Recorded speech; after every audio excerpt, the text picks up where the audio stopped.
सहनाववतु सहनौ भुनक्तु सह वीर्यं करवावहै तेजस्विनावधीतमस्तु मा विद्विषावहै। ॐ शान्ति शान्ति शान्तिः।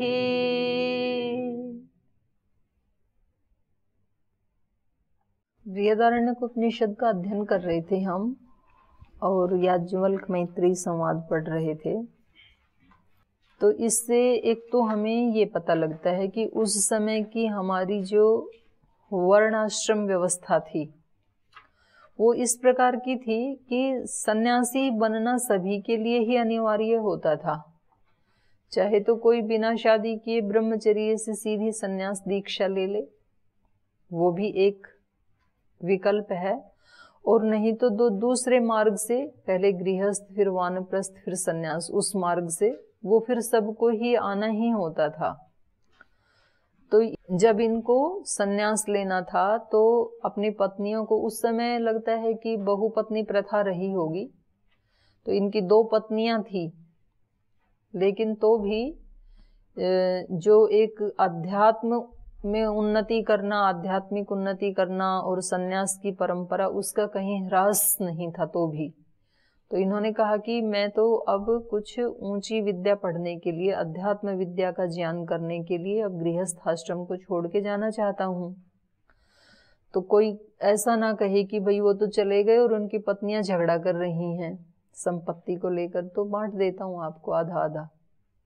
एक पत्नी तो हो गई राजी, और दूसरी पत्नी ने कहा कि जरूर कोई तो रहस्य होगा जो ये संपत्ति आपको खुशियां नहीं दे पा रही, तो इससे भी अच्छी कोई तो वस्तु होगी संसार में कहीं तो, जिसकी खोज में आप जा रहे हैं। तो जब आप जा रहे हैं तो हम उसको क्यों नहीं जान सकते हैं? जब इससे कोई श्रेष्ठ है तो आप हमें उस श्रेष्ठ के बारे में ही बताइए। तो इसलिए उसने बड़ी शालीनता से पूछा कि जो आप ये हमें धन दे रहे हैं, क्या इससे हम अमृतत्व को प्राप्त कर पाएंगे? तो उन्होंने कहा कि नहीं, धन से अमृतत्व की आशा तो नहीं की जा सकती, लेकिन जैसे धनवान व्यक्ति रहते हैं ऐसा आपका भी जीवन हो जाएगा, साधन संपन्न हो जाएंगे। साधनों से भी सुख मिलता है, लेकिन टेम्परेरी मिलता है, अस्थाई सुख मिलता है, स्थायी नहीं मिल सकता है। तो आपको साधनों वाला सुख तो मिल जाएगा, लेकिन अमृतत्व की प्राप्ति नहीं होगी। तो उन्होंने पूछा कि फिर जिससे मुझे अमृतत्व की प्राप्ति नहीं होगी, उस अस्थाई सुख को मैं लेकर के भी क्या करूंगी? तो मुझे भी उसी का उपदेश दीजिए। तो ये हम पढ़ रहे थे, 3रा मंत्र पढ़ रहे थे इसका। साहोवाच मैत्रेयी येन हम नामृतास्याम किम अहम तेन कुर्याम यदेव भगवान वेद तदेव में ब्रूहि इति। जिससे मुझे अमृतत्व की प्राप्ति नहीं होगी, अंतिम समाधान नहीं मिलेगा, उसका लेकर के मैं क्या करूंगी? वो मुझे भी नहीं चाहिए।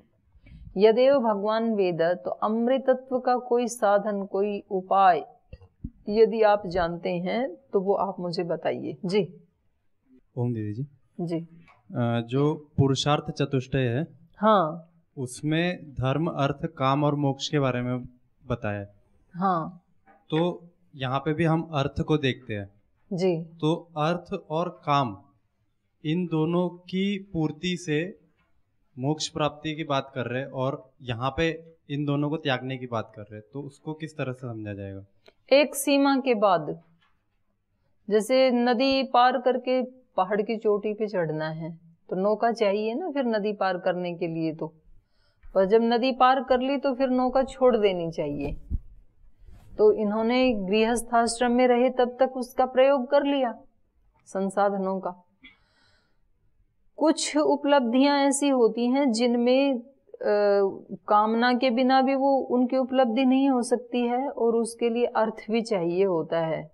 और उनके लिए और स्थूल साधन भी चाहिए होते हैं। कुछ उपलब्धियां ऐसी होती हैं, और जो आंतरिक उपलब्धि है, आत्मा की उपलब्धि, वो ऐसी उपलब्धि है कि उसमें किसी भी साधन की आवश्यकता नहीं है, बाह्य साधन की।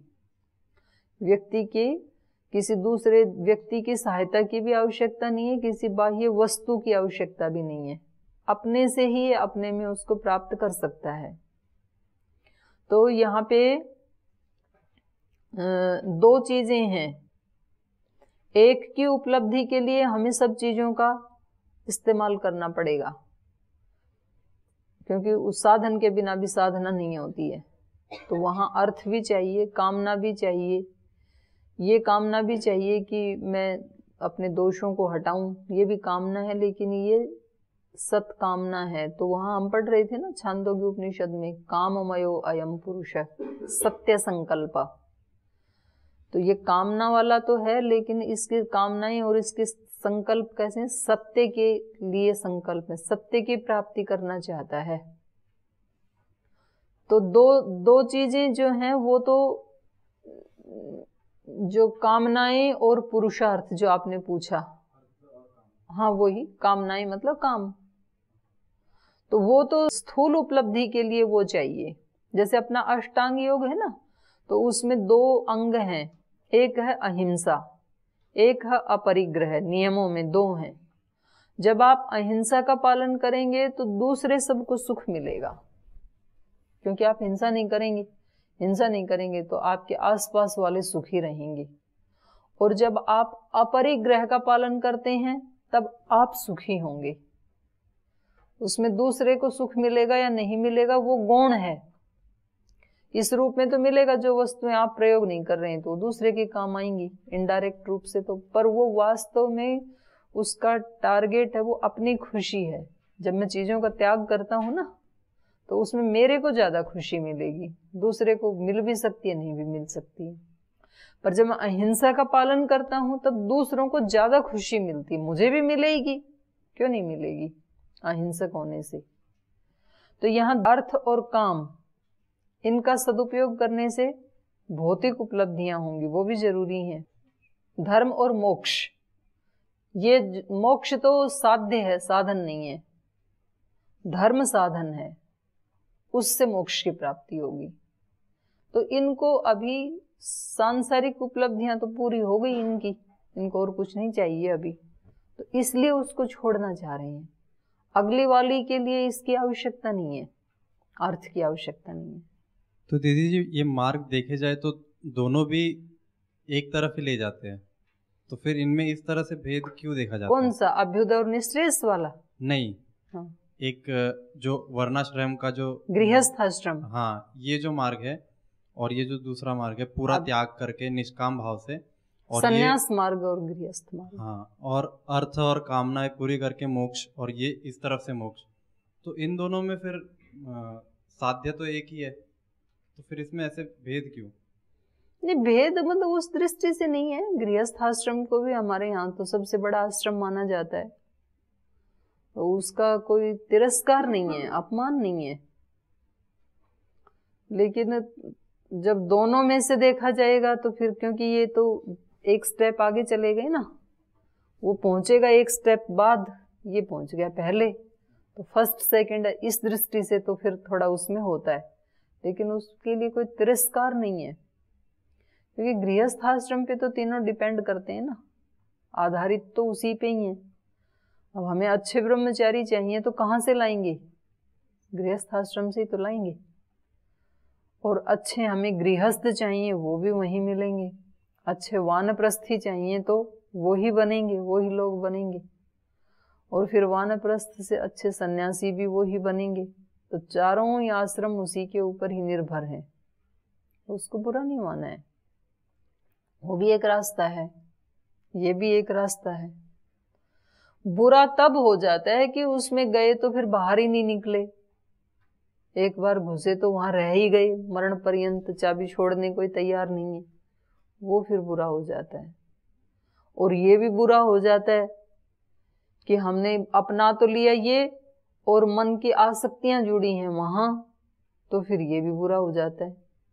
तो इसलिए जिसमें है, जिस आश्रम में, और जितनी जिसकी मर्यादाएं हैं और जितनी जिसकी अवधि है, उस दृष्टि से यदि हम रहें तो फिर ये तो बहुत, हमारी ऋषियों ने बहुत अच्छी परंपरा बनाई है हमारे लिए, तो इसको बुरा नहीं मान रहे हैं। लेकिन उसके बाद निकलना है, क्योंकि मनुष्य शरीर को प्राप्त करके, और यदि हम अध्यात्म को नहीं प्राप्त कर पाए, यद्यपि आध्यात्मिक होकर के ही गृहस्थ, वानप्रस्थ और ब्रह्मचर्य ये सब वर्णाश्रम की कर्तव्य निभाने चाहिए। आध्यात्मिकता मूल में है सबके। जो आध्यात्मिक होगा वही अच्छा ब्रह्मचारी होगा, जो आध्यात्मिक है वही अच्छा गृहस्थ होगा, आध्यात्मिक व्यक्ति ही अच्छा वानप्रस्थ होगा, आध्यात्मिक ही अच्छा सन्यासी होगा। आध्यात्मिक मतलब क्या? आध्यात्मिक मतलब है अपनी आत्मा के गुणों के अनुरूप जीवन जीना, जिससे मेरी भी आत्मा तृप्त होती है और जिससे दूसरे की भी होती है। जो आत्मा के गुण हैं उनके अनुरूप जब हमारा जीवन रहता है उसको आध्यात्मिक कहेंगे। रिचुअल्स का नाम आध्यात्मिकता नहीं है कि कोई व्यक्ति रोजाना मंदिर जाता है, कोई रोज हवन करता है, कोई रोजाना ध्यान में बैठता है तो वो व्यक्ति बड़ा आध्यात्मिक है। आध्यात्मिक हो भी सकता है और आध्यात्मिक ना भी हो, ये भी हो सकता है, क्योंकि आध्यात्मिकता तो आंतरिक जगत से जुड़ी हुई है। और कोई व्यक्ति एक भी रिचुअल्स ना करता हो और वो आध्यात्मिक हो, ये भी हो सकता है। एक किसान आध्यात्मिक हो सकता है, तो हो सकता है उसको हवन करना नहीं आता हो, वो ध्यान में भी नहीं बैठता हो, लेकिन जो वो कर रहा है वो पूरी सिंसियरिटी से कर रहा है, पूरी ईमानदारी से कर रहा है। वो किसी के साथ कोई चोरी जारी नहीं कर रहा है, धोखाधड़ी नहीं कर रहा है। जैसा उसका जीवन है वो सबके सामने खुली पुस्तक जैसे है, तो फिर वो आध्यात्मिक है, अपनी आत्मा के अनुरूप जी रहा है वो। तो चलो इसको पढ़ लेते हैं कि इसकी इतनी महिमा क्यों है, ऐसा क्या है इस विद्या में कि जो ये छोड़ के जा रहे हैं। और इनके पति जो ऋषि हैं वो तो छोड़ के जा ही रहे हैं, साथ में पत्नी भी कह रही है कि मुझे भी नहीं चाहिए। तो स होवाचे याज्ञवल्क्य प्रिया बतारे नह सती प्रियम भाससे एहि आस्व व्याख्यास्यामि ते व्याचक्षाणस्य तु मे निदिध्यासस्व इति। तो उन्होंने कहा कि क्योंकि जिस व्यक्ति की जैसी फ्रीक्वेंसी होती है ना, और वैसी ही कोई बात करे तो उसको बहुत अच्छी लगती है। जब आध्यात्मिकता का भूत सवार होता है और कोई भी आध्यात्मिक चर्चा करने वाला मिल जाए तो हम दौड़ के उसके पास ही जाते हैं, चाहे वो टूटी फूटी करता हो, और उसको बड़ा अच्छा लगता है, उससे फ्रेंडशिप हो जाती है। और किसी को कोई नशा करना है और उसका, आप ट्रेन में यात्रा कर रहे हैं, सीट नंबर आ गया आपके साथ, तो उसको मतलब उसके मन में आएगा कि ये कौन से जन्म का पाप आगे आ गया कि ये ना कोई बीड़ी पीते हैं, ना सिगरेट पीते हैं, ना कोई नशा करते हैं, ना कुछ खाते हैं, ना बोलते हैं, ऐसे बैठे हैं, ध्यान लगाई कल से। तो वो मतलब ट्रेन में बैठ के ज्यादा से ज्यादा आधा पौना घंटा, मैक्सिमम 1 घंटा, 1 घंटे के बाद वो उस व्यक्ति के पास मिलेगा जो बीड़ी सिगरेट पीने वाला है, चाहे वो किसी भी डिब्बे में हो, एसी में हो, नॉन एसी में हो, ढूंढ लेगा वो 1 घंटे में। तो कहीं और जाके बैठेगा, वो नहीं आपके पास बैठेगा, सोने के लिए आएगा यहाँ आपके पास। तो जैसी जिसकी फ्रीक्वेंसी होती है ना, उसको वही खोज होती है। ब्रह्मचारी कौन होता है? ब्रह्मचारी बोलो, मंत्र बोलो ना। ब्रह्मचारी, ब्रह्मचारी इष्णं चरति रोदसी उभे। ब्रह्मचारी वो है जो रोदसी, रोदसी मतलब दोनों लोग, पृथ्वी और द्युलोक, उसको रोदसी शब्द कहा जाता है वेद में। उभे माने दोनों लोग, रोदसी उभे, पृथ्वी और द्युलोक। पृथ्वी लोक से लेके द्युलोक तक जो इष्णन खोज रहा है, चाहता हुआ, ब्रह्म को चाहता हुआ जो विचर रहा है, चरती, तीनों लोकों में उसको खोज है, किसकी? ब्रह्म की। वो ब्रह्मचारी है। जो केवल अपने दाल रोटी खा के मस्त है, 2 डोंगा पी करके, वो ब्रह्मचारी नहीं है। वो तो दाल को खोज रहा है। वो ब्रह्मचारी कहाँ है? दालचारी है वो। ओदन प्रिया पाणी निया, ऐसे उदाहरण आते हैं। चावल खा के मस्त है। तो ब्रह्मचारी तो वो जो खोजता है, खोज कर रहा है। और ब्रह्म का अर्थ विराट भी होता है। ब्रह्म का अर्थ ईश्वर, ब्रह्म का अर्थ विराट। तो ये जो जिसके लिए आत्म संयम किया जाता है, आत्म संयमी वही व्यक्ति होगा जिसके सामने कोई विराट लक्ष्य है, जिसके सामने कोई बड़ा लक्ष्य है ना, वो व्यक्ति कभी भी ब्रह्मचारी नहीं हो सकता है। जिसने अपने जीवन में कोई बड़ा लक्ष्य सामने नहीं रखा वो कभी ब्रह्मचारी नहीं हो सकता है। वो खाए पिएगा, मौज करेगा, वो घर में रहे तो भी ऐसा ही है, वो गुरुकुल में आश्रम में रहे तो भी ऐसा ही है। कोई क्योंकि उसका लक्ष्य नहीं है तो वो आत्म संयम कर नहीं सकता है। और बड़ा लक्ष्य है तो वो लक्ष्य आपसे जबरदस्ती आत्म संयम करवा देगा। आपके पास टाइम ही नहीं है भोगों के लिए, क्योंकि लक्ष्य दिखाई दे रहा है आपको। और स्वामी जी के सामने लक्ष्य है, शिक्षा व्यवस्था को चेंज करना है, योग को घर घर पहुंचाना है, आयुर्वेद को शिखर पे पहुंचाना है, स्वदेशी को शिखर पे पहुंचाना है। तो उस व्यक्ति के पास टाइम कहाँ है? लक्ष्य इतना विराट है ना जीवन का। एक व्यक्ति के पास लक्ष्य मुझे आईएएस बनना है, 24 घंटे पढ़ता हुआ मिलेगा आपको, किताब ढूंढता हुआ मिलेगा वो। क्यों? क्योंकि उसके सामने लक्ष्य है। और यदि हमने मतलब कपड़े तो पहने सफेद, आश्रम में तो आए, लेकिन हमें होश ही नहीं, हम अपने लक्ष्य के प्रति गंभीर ही नहीं है कि सुबह से शाम तक जो कर रहा हूं उसमें कहीं ब्रह्म का नंबर है भी कि नहीं। जैसे मान लो मैं आपसे पूछूं कि आप 2 सेकंड के लिए आंखें बंद करो, कर लो। और अब एक वो बनाओ, गोल धारा बनाओ, सर्कल बनाओ, एक वृत्त बनाओ, और उस वृत्त में 3 वृत्त बनाओ, उसके अंदर और एक वृत्त, उसके अंदर और एक वृत्त, 3 सर्कल बना दिया अब आपने। और तीनों सर्कल में कोई 3 व्यक्तियों के नाम ऐसे लिखो जो आपको सबसे प्रिय हैं, चाहे वो आपकी माँ, पिता, गुरु, कोई दोस्त, कोई भी हो सकता है।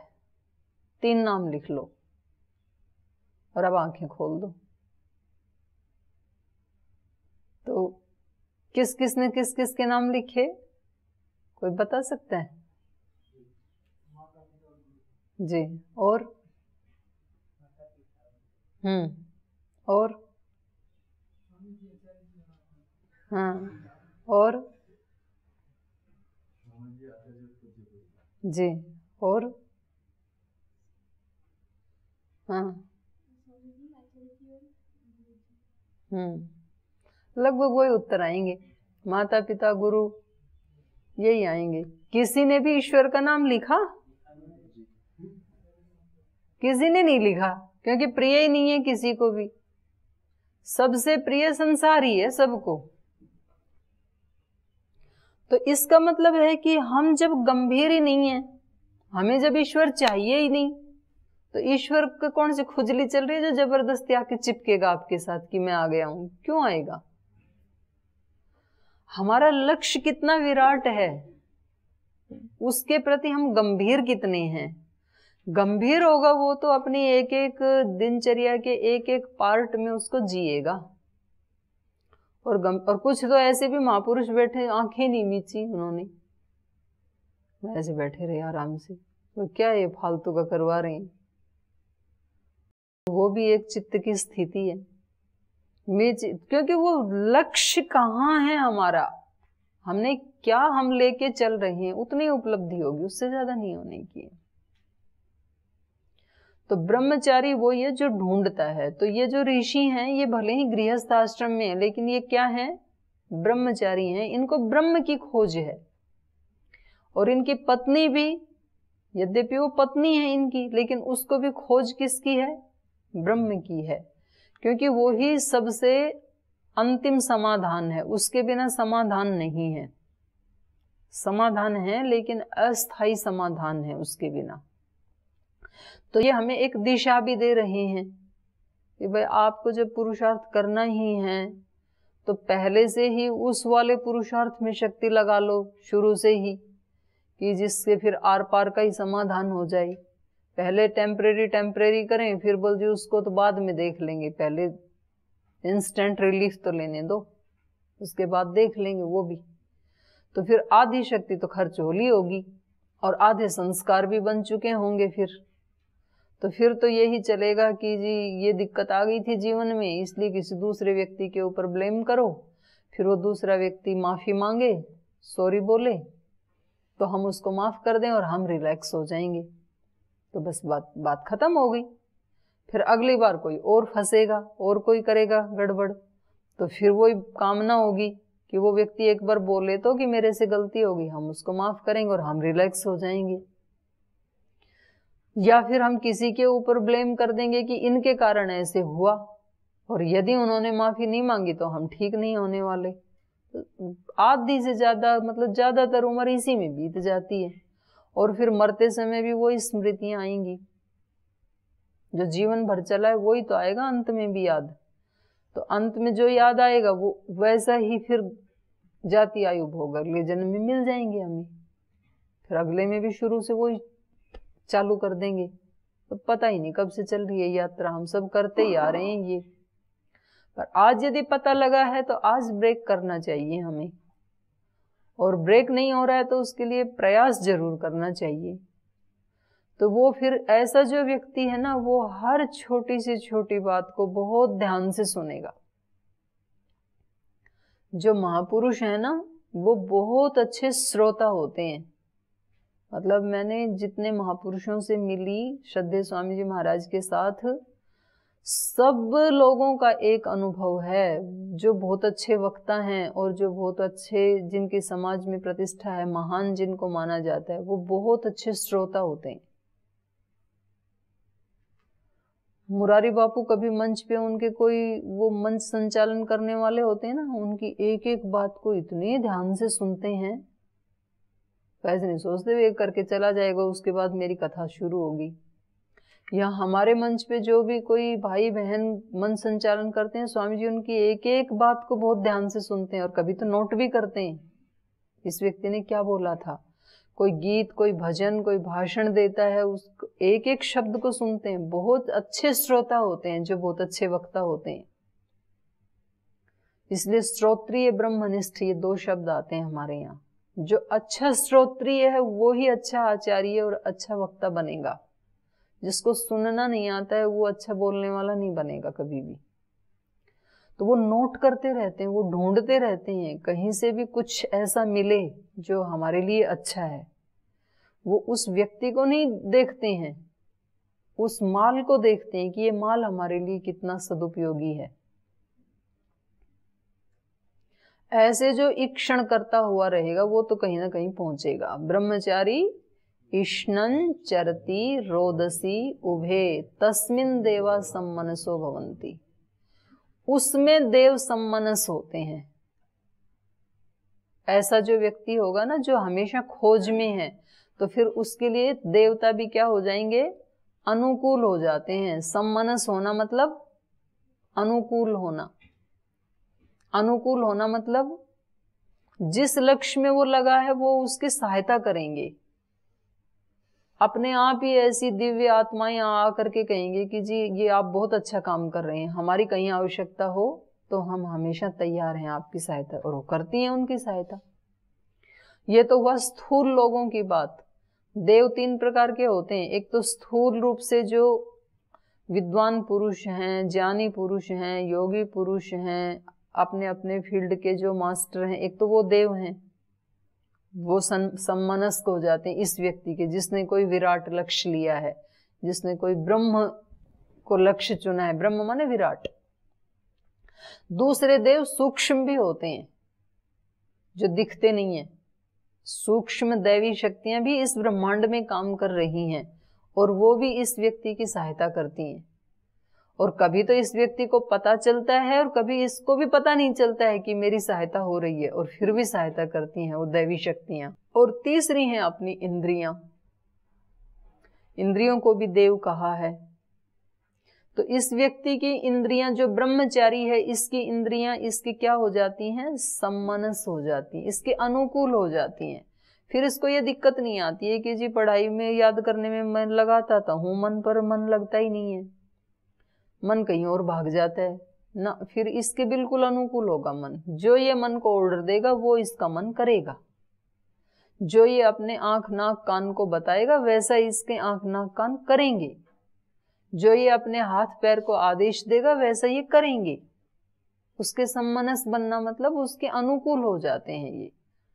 और फिर ये जो पंचभूत हैं ये भी देव हैं, ये भी उसके अनुकूल हो जाते हैं। तो जो ब्रह्मचारी होगा, जो आत्म संयमी होगा, और तीसरी पंक्ति तो उससे भी बढ़िया मंत्र की, बोलो क्या है? सदाधार पृथ्वीम दिवम च, वो चौथी है, यहां रुक जाओ अभी। ऐसा जो व्यक्ति है, दैवी शक्तियां उसके वश में है, आत्म संयमी है, लक्ष्य बहुत विराट है, तो फिर वो तीनों लोकों को धारण करता है। आज तो एक परिवार को धारण करना मुसीबत हो रही है, कुणबा नहीं संभल रहा अपना अपना, लोगों के बिखरे पड़े हैं। तो कुछ समाज को धारण करने में लगे हैं, लेकिन समाज वाले उनको नहीं मानते हैं, वो समाज को संभाल नहीं पाते हैं। कुछ राष्ट्र को धारण करने में लगे हैं, लेकिन सब तरफ झगड़े हो रहे हैं, पार्टियां आपस में एक दूसरे को गाली गलौज कर रही हैं। और परिवार राष्ट्र समाज छोड़ो, अपना आपा व्यक्ति से नहीं संभाला जा रहा, वो खुद को धारण नहीं कर पा रहा है, अपनी इंद्रियां उससे धारण नहीं हो रही, अपना मन, अपनी बुद्धि, अपने विचार, अपनी भावनाओं को वो धारण नहीं कर पा रहा है। तो फिर ब्रह्मचारी काहे का है? ये अब्रह्मचर्य की निशानी है।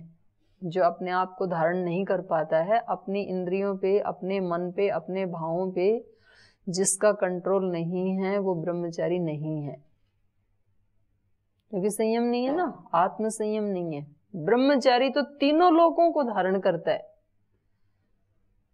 दाधार पृथ्वीम दिवम च, पृथ्वी और द्यू के बीच में अंतरिक्ष तो अपने आप ही आ गया, तीनों लोक हो गए ना। फिर तो तीनों लोकों को धारण करने के लिए कहां से पकड़े?